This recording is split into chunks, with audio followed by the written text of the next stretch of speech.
Boisai, let's go for it. We got a beautiful sugya today of Hashavas Aveida, Geschmack. All right, let's get involved. All right, I'll start with a little story. You ready? There was once a guy, he had his non-from cousin. He said, come, you're traveling to Israel. Go to shiur Neish. And he dragged him in. He got him to go to shiur Neish. And the guy, he was expecting it was going to be like some discovery shiur, proving Yiddishkeit or whatever. And the guy, for some reason, ended up at some shiur and Elam Mitzias. And they're hacking back and forth, returning a lost object. Do you have to return? Do you not have to return? Where did you find it? Was there simon, etc.? And afterwards, the cousin called. Okay, so you went to the shiur. How was the shiur? He's like, pretty boring about returning lost items and not. He's like, oh, that's the shiur you ended up at? And okay, fine. This guy went to continue his travels to look for the truth and look for meaning in life. And then he went around to different places, India and all these, who knows where, Thailand and I don't know where else. So he ended up in some mountain with some monk. And they were walking somewhere and he's looking for meaning in life. And the monk sees a wallet on the floor. And the monk picks it up. And the guy says, oh, are you going to return it to the owner? And the monk says, no. The gods have gifted me this wallet, even though there's a clear name and everything in it. And this guy said, this guy is supposed to be so holy. He just goes and chaps Orion on whatever he finds. You know what? I think there's something with that Yiddishkeit. And as the story goes, obviously he came back and became from and became a Rosh Hashiva and became a god. I don't know what he became. I'm not really sure how the story exactly. But Lamaisa, I think it was a happy ending. So that's the story. Okay, so let's get involved. Now, I found the Hashavas Aveida to be a very interesting topic. In which respect, that when it comes to the basic, simple pshat, like starting the sugya, everybody started the sugya. Everybody knows the basics of the sugya. Everybody learned Elam Mitzias at some point. We know a little bit, but to master the sugya, it's difficult. It's a challenging sugya to master. It's an easy sugya to get your feet wet. It's a challenging sugya to master. But I don't think we're afraid of challenges over here, right? I don't think so. Okay, so let's do it. So, and I also found in terms of shiurim and svarim, and there's a little poskim, there's a little bit less written on this sugya than you may expect. It's such a common sugya. It happens all the time that we find lost items, and I'm not saying there isn't a lot written on it. There's a good amount, but not as much as you would expect. And shiurim, etc. I was in Torah anytime looking, a couple here, a couple there, nothing like major. And I think I realized the reason. And I realized it myself as well. But most of the shiurim that I give on is stuff that I've already delved into it. Maybe I've never given a shiur on it before I start giving a shiur, but it's something that I learned. It's usually Orach Chaim or Yoreh Deah. I learned most of Orach Chaim and most of Yoreh Deah. So, beseder, I could go give a shiur. But Hashavas Aveida is in Choshen Mishpat. I never learned Choshen Mishpat seriously, and I think a lot of other people have never learned Choshen Mishpat seriously. And therefore, I think there's less material on it. That was just a little bit of a theory of mine. So let's get involved. Time to roll up our sleeves. Let's get it. Let's have some fun. Okay, so let's do this. Now, some people assume Hashavas Aveida is it's a nice need. If you're a good guy, if you're a nice boy, you want some extra brownie points, you want to be a Yiras Shamayim, so you do Hashavas Aveida. And if you're not down, you don't do Hashavas Aveida. That seems to be the feeling in society. However, when we start to investigate, we rip open the hood and see what's under. Wait a second. You have a mitzvah asay, hashev teshivam. You have a mitzvah asay. You have to return the lost object. If you don't return the lost object, bittul asay. And there's an Isser Lav of Leitisalim. When you see the lost object, you can't just look the other way. Shmiras Anayim is for women, not for lost objects. So if you see the lost object around and you just pretend you didn't see it or walk the other way, whatever. Isser Deraisa Lav Leitisalim. And if you pick up an item that's meant to be returned and you pocket it and you keep it, that's an Isser Gezela. So we're not just dealing with, being a nice boy and being a good guy.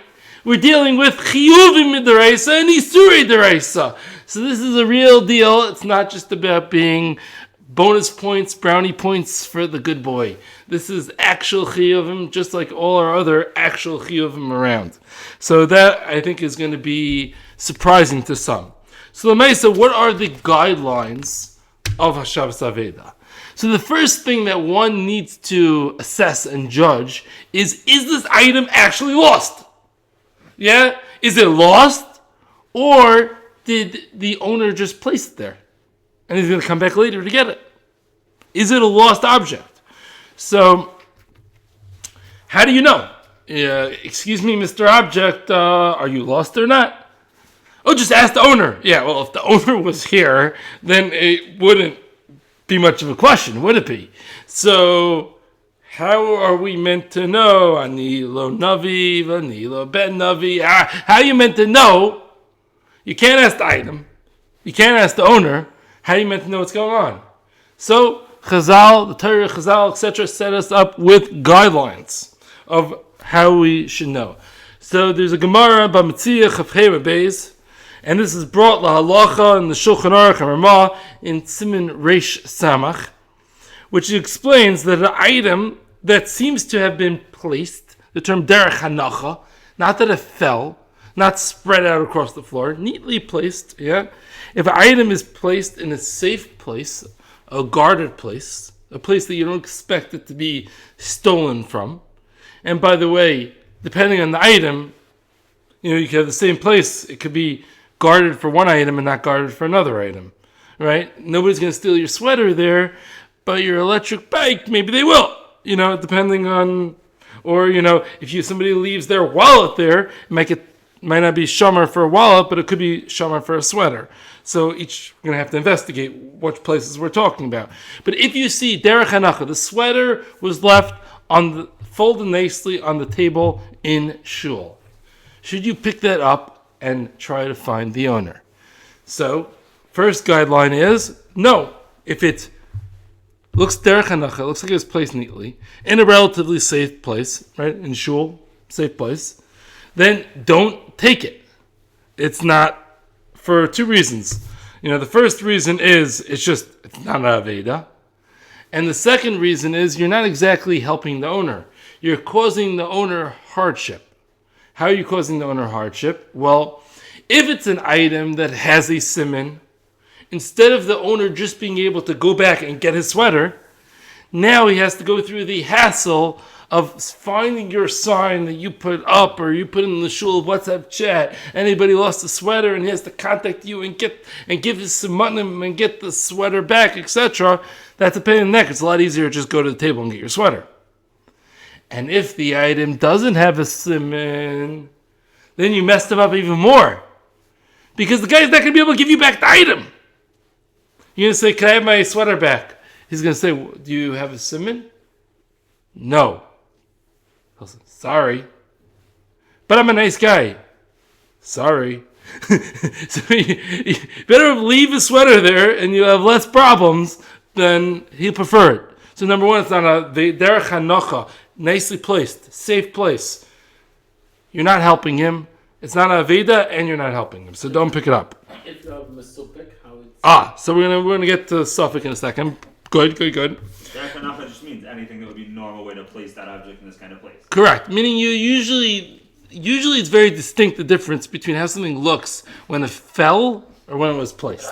So it looks like it was placed. Yeah? Fine. Now,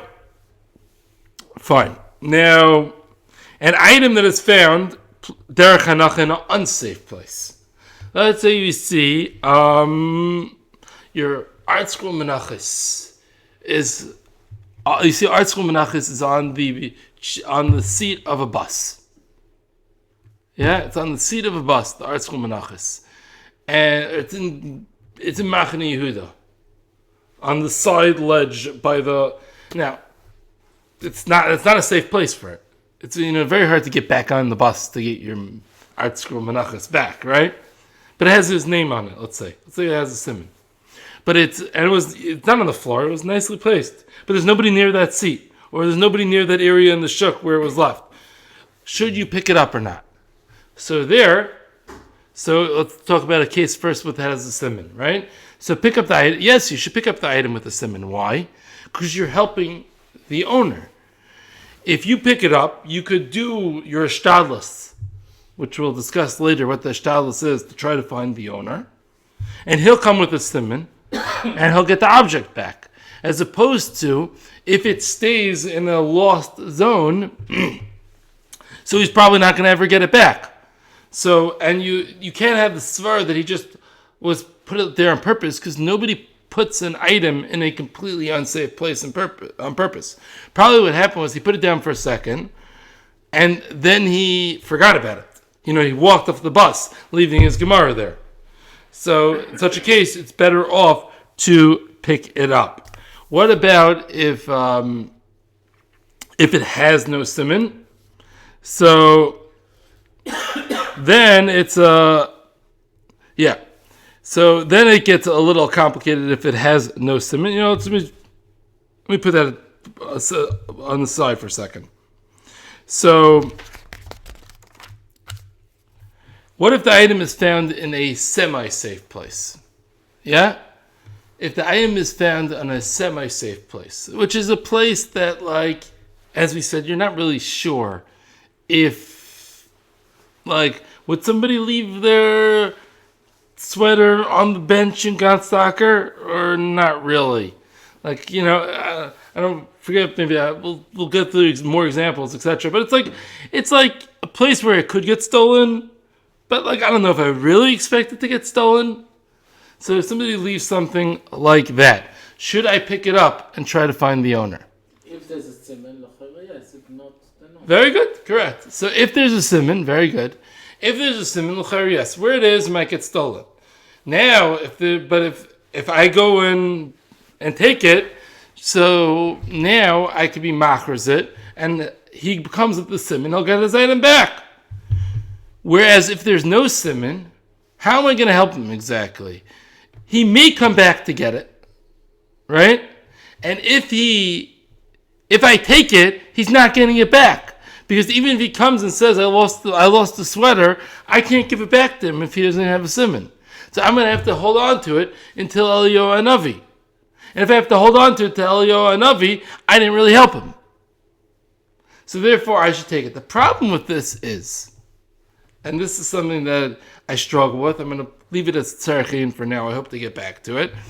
Let's say this example of Gan Soccer, which I think we'll use as a good example of the park, which is partially guarded, half safe, half not safe, right? Most people who left the sweater there would rather it be left there than my little sign and trying to track me down. L'chaira, it's easy. There's a higher likelihood of them getting the item back if I leave it on the park bench versus me putting up a sign there. So I hear when I put down the stats, it sounds like it's a good idea to take it. But I think from a probability standpoint, I think it's probably more likely for that guy to get his item back. Because usually when you put a little sign there, people usually don't end up calling. It's just how it usually works. So I'm going to leave that as Tzarech Ian for now. Fine. Now, if you find an item that looks like it was dropped, or it looks like it fell, right, from the owner, so now you know it's an Aveida. It doesn't make a difference where it was.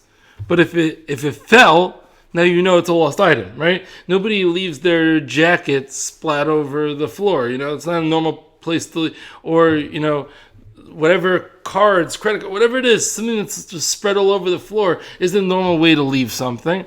And therefore, you know it's Aveida.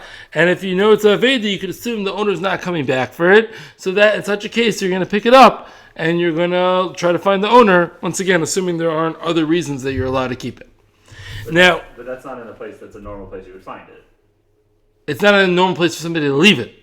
Right. Yeah. Meaning if I leave my sweater on the chair and it falls on the floor and it's just right. So it's in shoal, that's not the kind of place where someone's going to steal my sweater. I'm not worried. Like, I'm going to come back for it.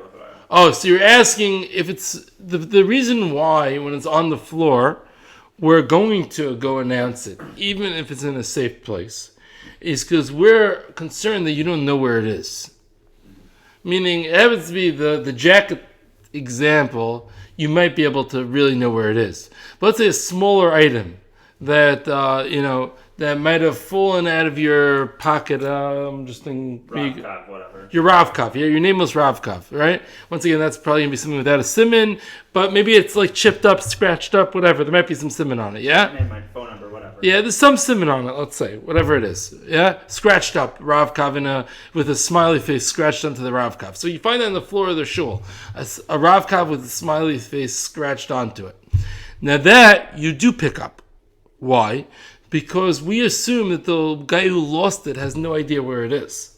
Maybe he will remember, oh, I left it in the store. Right, but since it's on the floor, our greatest assumption, it's all possibilities, but our greatest assumption is he doesn't know where it is. And therefore, we sweatshirt? should pick it up and be machras. And a sweatshirt.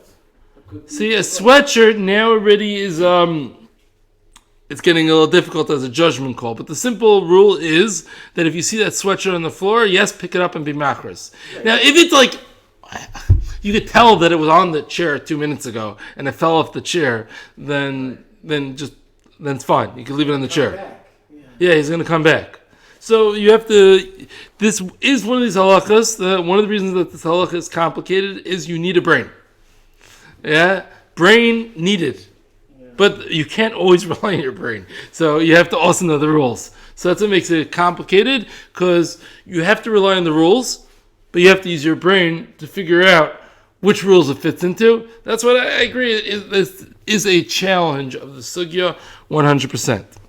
Fine. We need a feeling also more of it. Maybe. Let's see, yeah? So if the fallen item doesn't have a siman, yeah? So let's say you see something on the floor without a siman. Yeah, you see a regular Ravkav without the smiley face scratched onto it. So you generally won't be able to return it, because even if a guy says, "Oh, but I lost the Ravkav," so how do I know you're the owner? I don't know you're the owner. So therefore, you're generally not going to be able to return it, and therefore you need to hold it to Eliyahu Hanavi. Comes and tells you, by the way, that's Yankel's Ravkav. So that's what you do. You find the Ravkav on the floor, pick it up, you hold it, assuming there wasn't Yish. We're going to discuss that later. But pick it up, hold it to Eliyahu Hanavi, and then, Eliyahu Hanavi is going to tell you who to give it back to. Now, do I have to pick up an item that I have no chance of returning? I have no chance of finding the item. I can see on the floor, it's a Ravkav, it has no simanim. Do I have to pick it up, and do I have to bother with this? So, Dr. Akiva Eger, the Yashiv actually passes this way. Since you're not going to be Mekayim the mitzvah of Hashavas Aveida, because you're not going to get it back to the owner, therefore you don't have to pick it up. Which is really a major chiddush, because who says I'm not going to be Mekayim the mitzvah of Hashavas Aveida? Tomorrow, Eliyahu Hanavi is going to come. Tell me whose it is, and I'll be Mekayim the mitzvah. It's Eliyahu Hanavi's mitzvah now? No, he's just telling me who to return it to, l'chayra. Or maybe I'm not Mekayim the mitzvah because the mitzvah is returning with simanim and I don't have simanim. I am Mekayim the mitzvah. Alright, whatever. The Meister of Akiva Eger says, I guess since it's not biyadi, it's not in my hands to go to complete the mitzvah, I don't have a chiyuv. Huh? The Osset Lova is like a different world. Like in this world, it's real! It's real! The Osset Lova, I don't think the Torah was mechayev me to Mekayim Hashavas Aveida that you could be Mekayim on the Osset Lova. You see where I'm going to argue with you, right? Okay, very good. Maybe you have a Akiva Eger down. Zak the Shulchan Aruch Harav, the Chazanish, Moshe Feinstein, they don't like the svar at all. They say, no, you have to pick it up. You have to pick it up, you return it. Listen, a little patience. And you return it when Eliyahu Hanavi comes to tell you. Okay. We'll discuss later some alternative things that could be done besides holding on to it until Eliyahu Hanavi. We'll discuss. Now, who's better in Tzvar? I think the Shulchan Aruch Harav, or Moshe Feinstein, Chazanish. I think they're better in Tzvar. Because right now I have a mitzvah to do the Hashavas Aveida. I pick it up, I do what I could. First of all, maybe Eliyahu Hanavi is going to come tomorrow. Second of all, so I did a half a mitzvah. Is a half a mitzvah bad? Is it worthless? No, I'd say that. But there's a chesron to the Baal. I'm hurting him.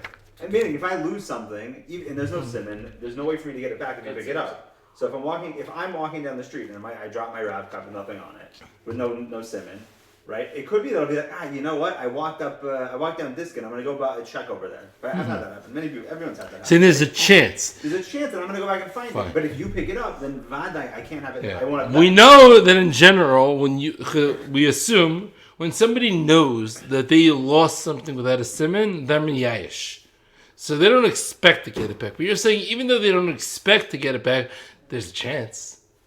And therefore there's a chance it's better than this guy holding it to Eliyahu Navi.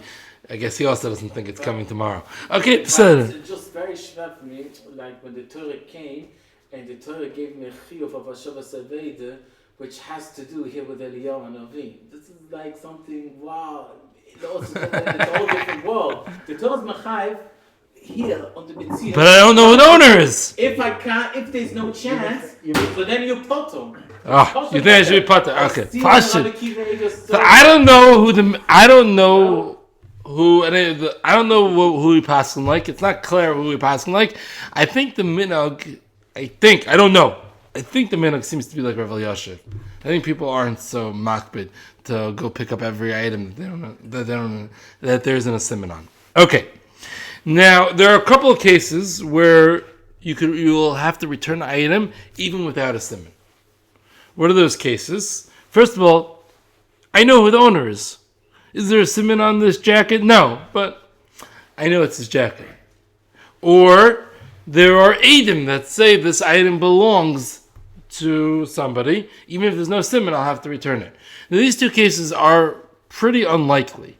And the reason why these two cases are pretty unlikely is because if we're dealing with an item that has no simon, it's going to be difficult for eidim to say with certainty that this item belongs to Yankel. Because once again, it's a very generic item. So when you have a very generic item, it's difficult to say with certainty it belongs to somebody. It's possible, but it's difficult. So you're saying that if something already is a unique item, that's already considered being a simon?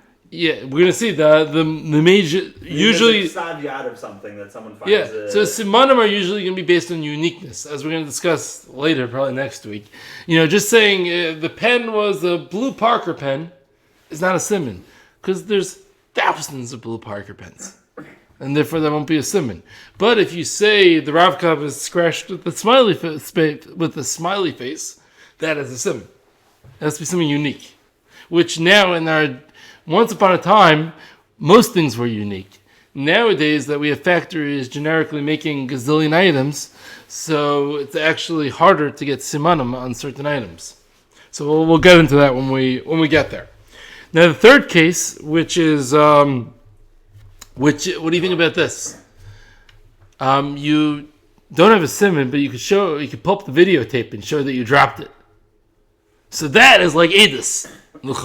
That's yediyah. That's like edus. It's a proof that that this is the guy who dropped it. So if the guy shows up with videotape showing that he dropped it, I would have said a year or two ago, obviously just hand it over to him. I'm starting to get a little nervous with the creation of AI videos. And as they keep on getting better and better and better, especially if you're dealing with an expensive item, and the guy, that diamond ring that you said you found, I dropped it. You want to see the video? So I'm starting to get a little nervous with these things. I would say you have to be certain that this is a legitimate video and not like some AI creation. And what about every Jesus Kashrus? No, Jesus Kashrus is not a raya. I'm saying a from guy comes up and says, "That's why you need Adim." Here's the video of it getting done. I have to be chayshus this from guy. The question is, which I'm not enough of a technical AI wizard on this one, but is that a proof? When you see the video of the guy dropping it, is it a proof or is it likely? Once again, if he's the guy claiming, I can't use his chesed kashrus if he's the guy claiming. If the video maybe comes from somebody else, maybe I could use his chesed kashrus. But the guy who's trying to get the diamond ring, it's very difficult for me to rely on his chesed kashrus for him to get the diamond ring. Because he may just be a trickster who's good with AI videos. So that's once again, I'm just saying, you have to know a little bit. You have to make that. Once again, I'm really talking maybe less for today. I really might be talking about more for another year or two from now. I'm talking about today already. Okay, I'm talking about today. So, it's exactly. Okay. So, I think most AI videos still won't trick me, right? No, most AIs, you don't know. It's obvious. Yeah. But there are things that can trick me already. There's a lot of stuff that's getting very, very good, very fast, and there are definitely videos today that easily could trick 90% of people if they're not stopping to pay very close attention. Okay, so that's, be careful. Okay, next. Next case, the fourth example of when I can return an item even without a siman is if the one claiming to have lost the item is a Talmud Chacham who doesn't mishana his words, who always says truth, so you can return it to him without a siman. He just needs tfiyas ayin, he just needs to recognize the item, and as long as this Talmud Chacham recognizes the item, you give it to him. Now, the Sma says that, I'm not so sure we have, Tzarchin if we have these guys around nowadays. I guess he didn't hear too many Rav Pesach Kron stories. So the Sma was not so convinced that there's so many of these guys around nowadays. Tzarchin if we still have such people, that you could just rely on their words. However, the Taz, the Aruch HaShulchan, Shvus Yaakov, or Moshe, they were more charitable. And they said, yeah, there are people around like this nowadays. And if they, you could rely on them if they say that they lost the item. Rav Moshe Feinstein was asked, and he said that not everybody that's called B'nai Torah automatically fit into this klal of never being Mishana Dvarav, and therefore you can rely on them. In fact, there are some people nowadays who are called Rabbanim who don't meet this criteria. So that's how Rav Moshe puts it. Now, the Aruch HaShulchan, he actually has something interesting. Now, the Lashon of the Gemara is a Tzorma of the Rabbanim, or the Lashon Shulchan Aruch, a Talmud Chacham. But the Aruch HaShulchan says anybody who is known to be trustworthy, that good Yeki Yid, he's not no Talmud Chacham, but that, the old Yeki man who never lied in the last 60 years because he's straight as an arrow, even though he's not a Talmud Chacham, so that the Aruch HaShulchan, this din would apply to him as well. Now, fine. There are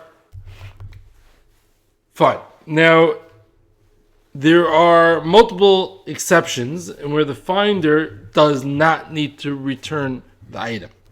Yeah? There are cases where even, the guy finds it, may have a siman, but he still will not have to return it. What are the cases of somebody that finds an item and he does not need to return it? Meaning he gets to keep it? He can keep it, or if he wants, he could just walk past it and not pick it up. Or he could give it to his friends. Yeah, what are these cases? So number one is if the item is worth less than a shava pruta. If the item is worth less than a shava pruta, there's no chiyuv to return it. How much is a shava pruta? So usually we judge based on the weight of silver, etc. Silver's up these days, right? So usually it's based on the weight of silver. Happens to be, interestingly, Rav Moshe Feinstein and Rav Elyashiv both say in this scenario it's based on the denomination, the lowest denomination that could purchase something. So let's talk in Eretz Yisrael. A shekel. You could buy like one of those sour belts by one of these little candy stores. The shekel stores go up to shekel and a half, most of them. So that's actually, it used to be the raya, but it changed. Then most of them are shekel and a half. But then you can buy like a lot of these like makolets. You can buy like a sour belt for a shekel, So that's still a shekel case. I don't think you get much for half a shekel. I think for the most part you can't buy anything for half a shekel. So we'll say a shekel is the shava pruta. What about in America? So I did a little research today. Apparently there's still those gumball machines that you could put a quarter in and get yourself a gumball. I think it's 50 cents now. I asked around today. I was told there still are quarter gumball machines around. So the ones I saw, at least in LA last time we were there, they have 2 slots now. 2 slots. Yeah. No. So there's a big nafkamina because in America, where there's a big jump from, we're not talking about the $50 that they printed 50 years ago, and that's not something that they make nowadays, right? It's not something that's common currency, the half dollars. So therefore, if a quarter no longer could buy you anything, which may be the case, it's definitely on the way there, and a dollar is going to be a shava pruta, and that's a significant jump. Okay. Now, what if the item is a shava pruta to the guy who lost it, but not to the guy who found it? What's the example? Let's say you find one shoe. Yeah? How much is one shoe to the guy that found it? Nothing. Worthless. You throw it in the garbage. But the guy who lost it, yeah, it's for sure worth more than a shava pruta. Family picture. Yeah, the guy who found it, worthless. The guy who lost it, it's worth more than a shava pruta.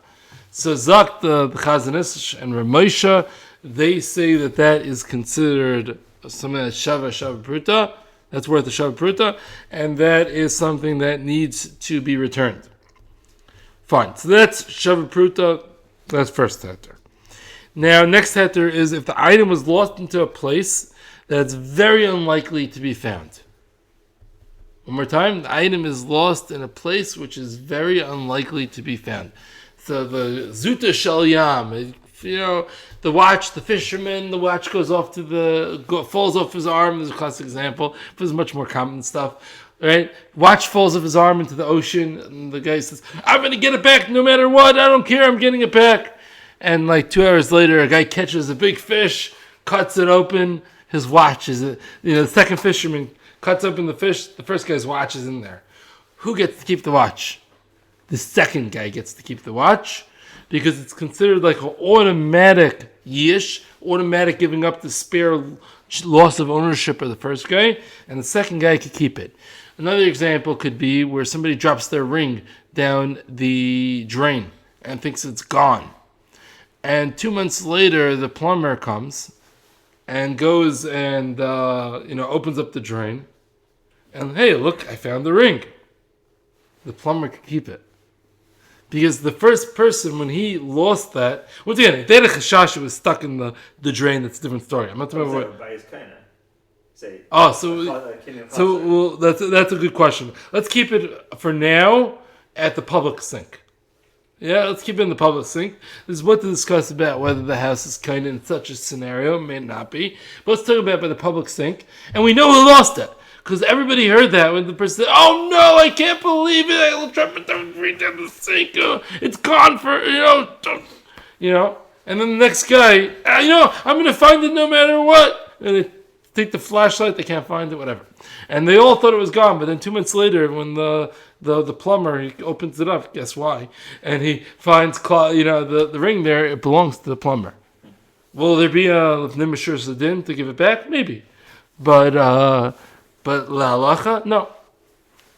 Fine. Next. If the by the way, I just want to point out the Ramah does point out in such case there is a nimashur sedin to return it. But once again, la halacha, it's not a requirement. Now, if the item probably belongs to a guy, then there is no chiyuv hashava. Once again, the item probably belongs to a guy. There is no chiyuv. Well, I don't know who the owner is. Well, you could assume that it probably belongs to a guy if it's a place of mostly goyim, or it's an area where mostly goyim pass by, or it's indicative from the item that it belongs to a guy. The famous example, you find the cross, it probably belongs to a guy. Or you find a beautiful ring and it has in the inside Christina Jackson, whatever, written in it. So the halacha is there is no chiyuv hashava to a guy. Right? Now, but if not returning it will create a chil Hashem, then one has to return it. And by the way, this is getting more and more common with video surveillance all over the place. So if it's the type of thing that somebody who looks from is likely going to be caught on video picking up the item, then they would have to return it. But if nobody's going to be caught on video, then there is no chiyuv of returning it. But once again, there's video cameras, there's trackers, there's you have to be smart on your thing. Now, the Torah says not only is there no chiyuv to return it, you can't return it. You're not allowed to return it. So a lot of people are going to be a little turned off or surprised by that. The Sma explains, what's the problem? But you returning it to a guy, it's showing that why do you return lost objects? Not because you want to fulfill the mitzvah, not because you want to do what's right in the eyes of Hashem, because you think it's a nice thing to do. So you're showing the whole thing is not l'shem mitzvah. It's just l'shem being a nice person. Which, by the way, I agree, this might rub some people the wrong way. Like, aren't we supposed to be nice people? So we'll put it in perspective with the second reason as well. When we put them together, it will work. Some say there's another reason why you can't return it. Because when I find that ring that says Christina in it, right? Who is the owner of the ring right now? Me. So if I own the ring, and I'm giving a present now, when I give it to Christina, so that is loitis choinin. I am not allowed to give gifts to Goyim. I'm wasting some Yiddish geld, and I'm going and giving it to Goyim. So therefore, I'm not even doing what's right. I'm doing an Isser, which once again, this Isser surprises a lot of people that there's such an Isser, like Schoinen. But I'm not allowed to give free gifts to a guy. So it's my ring, and I'm giving it to the Shiksa, Christina. That's not a good thing to do. So, no, so that's not a good thing to do. However, because of Kiddush Hashem. Very good. So the Shulchan Aruch says that if you return it to create a Kiddush Hashem, Harizem Mishubach. That is a very good thing to do. Now the question is, if it's usher for me to return it, so how could doing it Isser be a Kiddush Hashem? This is the Gilan question. How could it be a Kiddush Hashem to do what's Usher? That's a Chilul Hashem, not a Kiddush Hashem. No, it depends on the mind. If the mind is, I want to be a nice guy, give him up to then the Isser comes with his choinen. But if in your mind is, no, I'm doing now this for you, Hashem, to be Mekadosh Shemayim, they should see how Yidden is the best nature, and it should be Kavod Gilu Hashem. Then this is Kiddush Hashem. Okay. Depends on the mind. So good. But you have to add one more point then, than coming on the line. The whole nature of Loitis Choinen. No, you are acquiring it. It's yours. The whole nature of Loitis Choinen is you're not allowed to give free gifts. This is my own shot, but I think it's good. You're not allowed to give free gifts. All the places, say, for example, you want to give your cleaning lady a present so she works well for you. That's not a problem. That's a barter. That's a business transaction, that gift. And you're allowed to give your employees gifts because you're serving you. When you give a gift to that Christina, when you're giving her the ring, in this example, you're making Jews look good. This is self-serving. You're doing it to make Jews look good. And if you're doing it to make Jews look good, it's for yourself.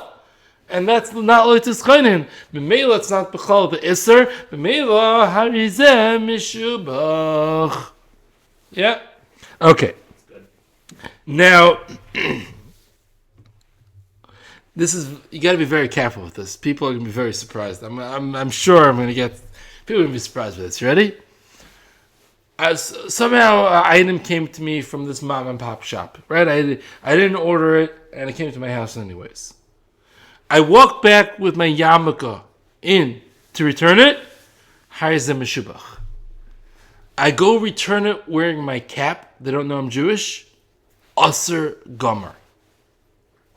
Yeah, same action. With the yarmulke, Kiddush Hashem, Harizem Meshubach. I go returning it wearing the cap they don't see, Isser Gomer.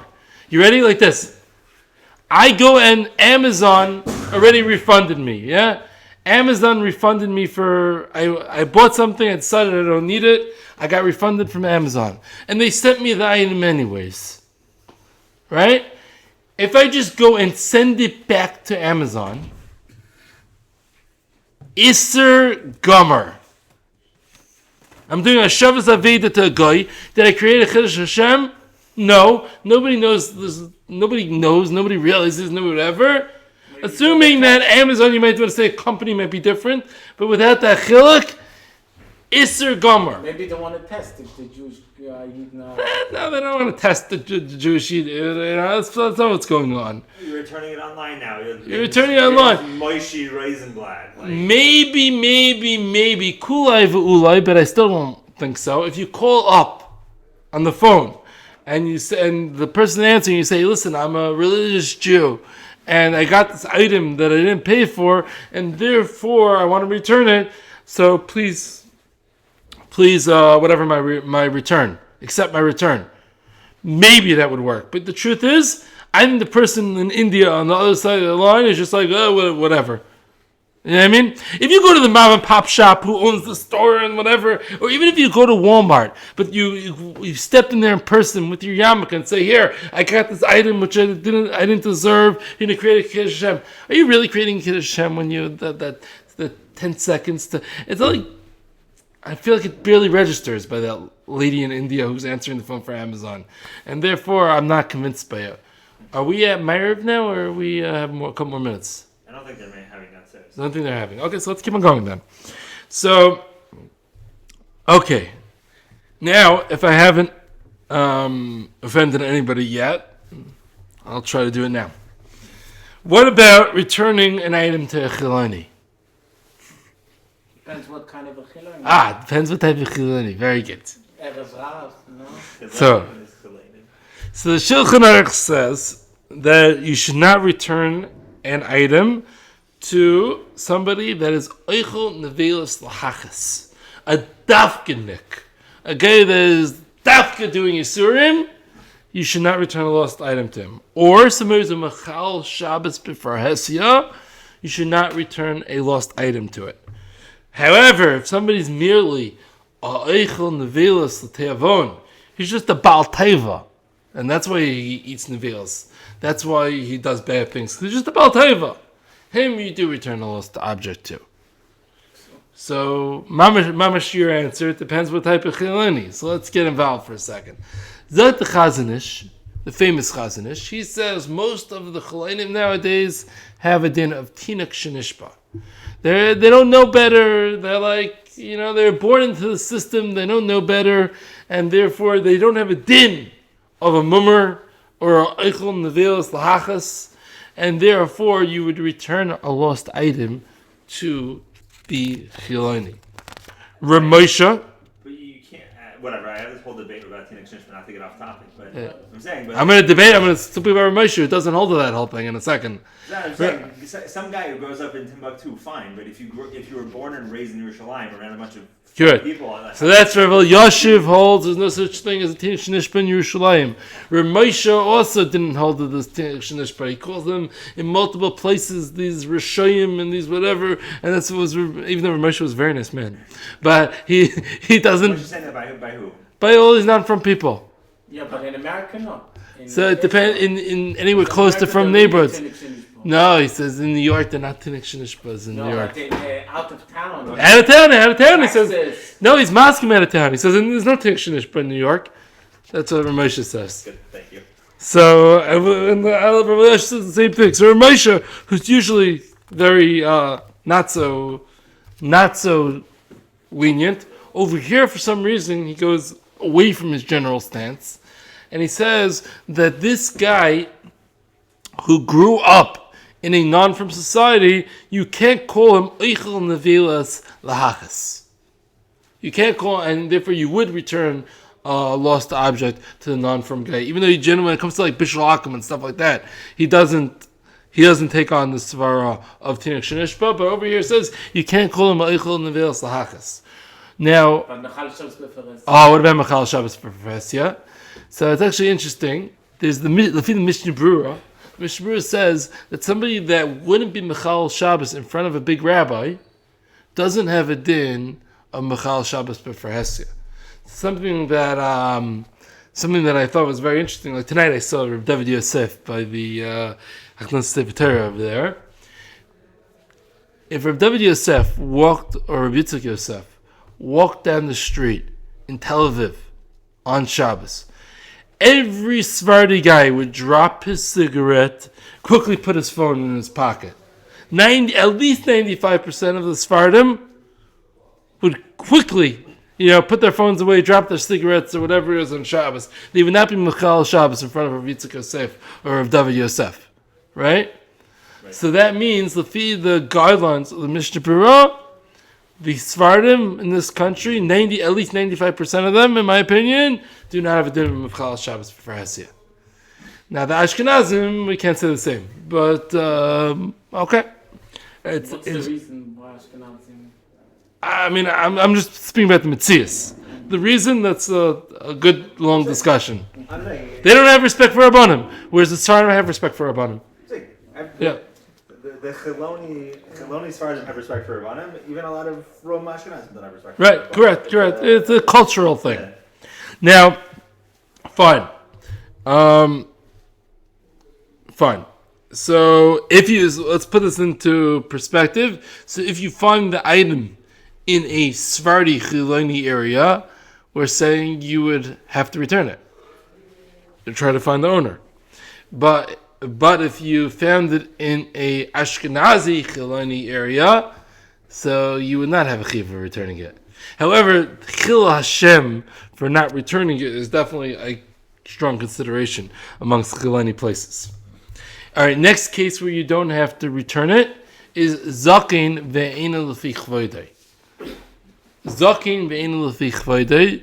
What is that case? So that case is somebody, the classic example that they tell you in 5th grade is, if the Rosh Hashiva found a baseball bat, it's pasnished for him to walk around with a baseball bat or a basketball, and therefore he wouldn't have to return it.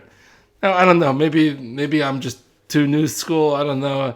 I don't think it's so bad for a Rosh Hashiva to hold a basketball or a baseball bat. I think like a Barbie doll. You know what I'm saying? The Barbie doll is Zakin ve'eflik vayde. So bad for the Rosh Hashiva to have a basketball. So passionate. Oh, maybe Rav Yitzchak Yosef. No, if you don't want to talk about like the Gadol Hadar with the basketball, whatever. Beseder. I don't know. Maybe. I don't know. Maybe I know that's what my Rebbe in 5th grade told me is the Rosh Hashiva with a baseball bat. I don't think it's so bad. I don't know. Maybe I guess we could argue. But yeah, a Barbie doll. That's Einil Chvich Vaydei. Or another example of Einil Chvich Vaydei is where it could be a regular item, but the location. Let's say it's under the car. So the Rosh Hashiva doesn't need to crawl under the car to get the item, because it's Einil Chvich Vaydei for him to crawl under the car. That makes sense.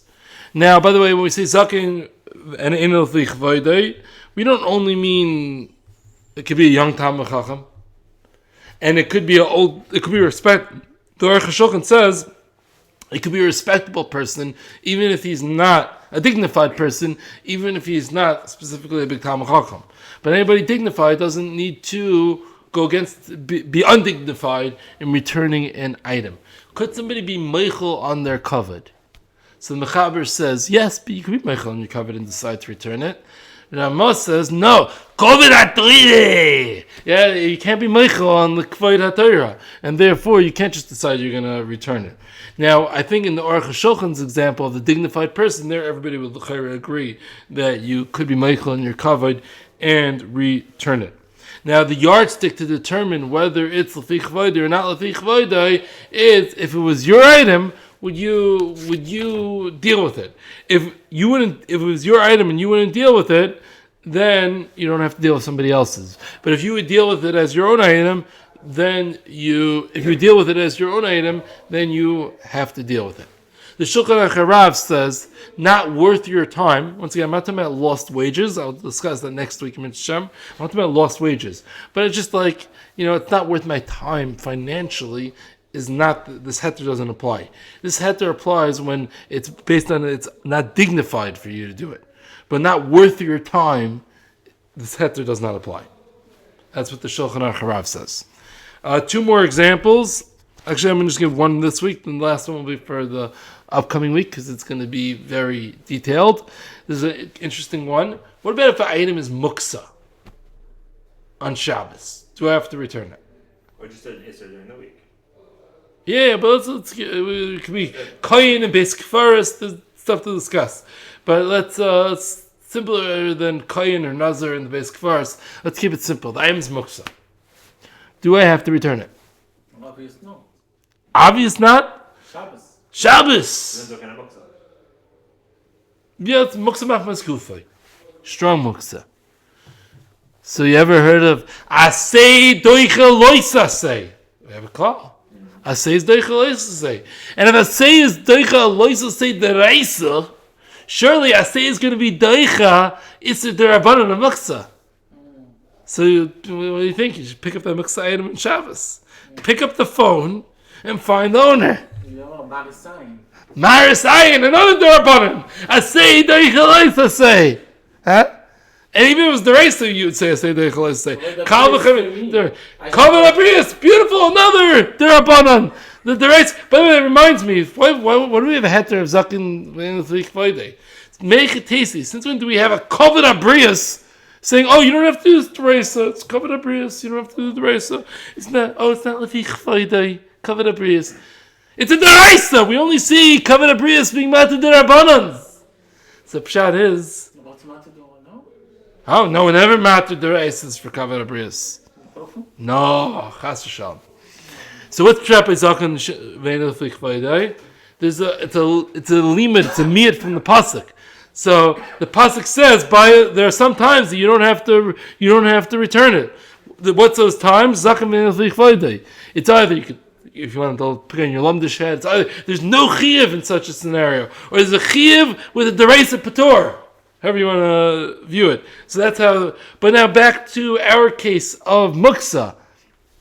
I don't care. You can tell me, Marisayin, muksa, Kavod Abrius. Pick up the phone on Shabbos and find the owner. B'mekayim mitzvah deraisa. Asay deichalaisa say. The Ma'aseh the Biur Halacha was in Suffolk whether you have to do this. Wow. However, don't worry. The Chassam Sofer, the Minchas Yitzchak, and Shlomo Zalman all say that don't pick up the phone. Don't do it. What's this for? Why not? We only say the aside of asay deicha loisa say when the asay and loisa say happen simultaneously. It's only when they happen at the same time. But over here, at the time of picking up, I'm already getting into the isser of muksa, and I'm only mekayim the mitzvah of returning it when I find the owner.